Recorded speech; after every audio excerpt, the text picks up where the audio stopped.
सोचिए, अपना घर खरीदना जिंदगी के सबसे बड़े सपनों में से एक होता है ना। सालों की मेहनत की कमाई, कितनी सारी उम्मीदें, सब कुछ एक ही जगह लगा होता है। पर क्या हो जब वही सपनों का घर एक बुरे सपने में बदल जाए? जब बिल्डर अपने वादे तोड़ दें और आपकी सारी जमा पूंजी फंस जाए?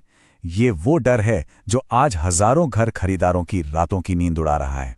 लेकिन इस पूरी लड़ाई में अब एक पावरफुल एलाय, एक मजबूत साथी घर खरीदारों के साथ खड़ा है। और ये साथी सिर्फ लड़ नहीं रहा, बल्कि नतीजे भी दे रहा है। स्क्रीन पर जो ये नंबर है, ये कोई छोटा मोटा आंकड़ा नहीं है। हम बात कर रहे हैं 268 करोड़ 87 लाख रुपए की। ये वो पैसा है जो उन असली परिवारों को वापस मिला है, जिनकी उम्मीदें लगभग खत्म हो चुकी थी। तो आखिर ये मैसिव अमाउंट है क्या? ये पैसा आया कहां से? देखिए, फ्लैट्सकार्ट का एनालिसिस ये बताता है कि ये वो मुआवजा है जो Maharashtra real estate regulatory authority यानी महारेरा ने मई 2017 से अब तक घर खरीदारों के लिए वसूल किया है। वाकई ये एक बहुत बड़ी जीत है। तो चलिए थोड़ा और डीप डाइव करते हैं। आखिर ये पैसा आ कहां से रहा है? कौन से शहर हैं जहां घर खरीदारों को सबसे ज्यादा राहत मिली है? देखते हैं।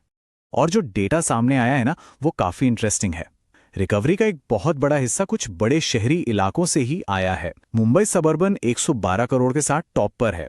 उसके बाद मुंबई सिटी में 53 करोड़ और पुणे में 47 करोड़ रुपए वसूले गए हैं।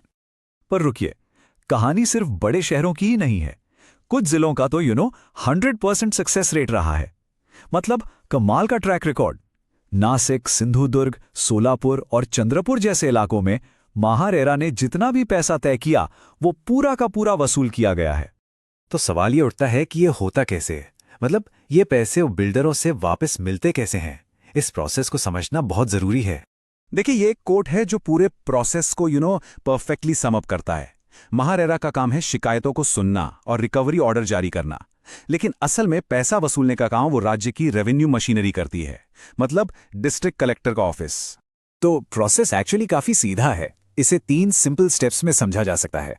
पहला, महारेरा एक रिकवरी ऑर्डर निकालता है। दूसरा, ये ऑर्डर एक वारंट बनकर डिस्ट्रिक्ट कलेक्टर के पास जाता है। और तीसरा, कलेक्टर उस पैसे को लैंड रेवेन्यू के बकाये की तरह वसूल करता है। ये एक सेट लीगल प्रोसेस है। पर यहां एक लेकिन भी है। ये सिस्टम जितना इफेक्टिव लगता है, इसमें चैलेंजेस भी उतने ही बड़े हैं। हर रिकवरी ऑर्डर का मतलब ये नहीं होता कि पैसा हाथ में आ ही जाएगा। अब ये चार्ट देखिए, ये पूरी कहानी साफ कर देता है। महारेरा ने कुल 792 करोड़ के ऑर्डर जारी किए।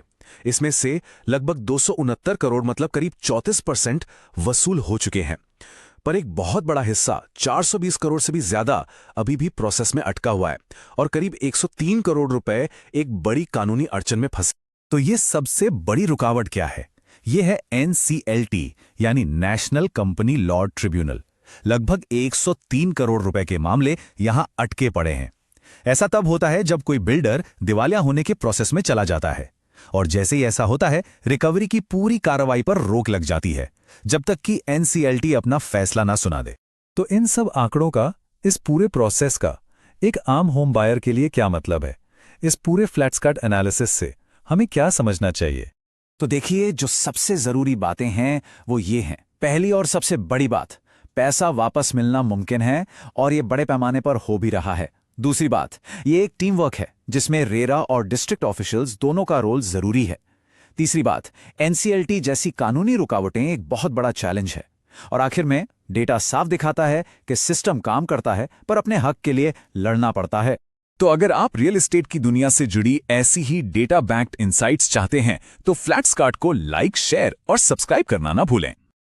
और हाँ, एक छोटी सी बात, ये पूरा एनालिसिस दिसंबर 2025 तक के पब्लिकली अवेलेबल डेटा और न्यूज़ सोर्सेज पर आधारित है।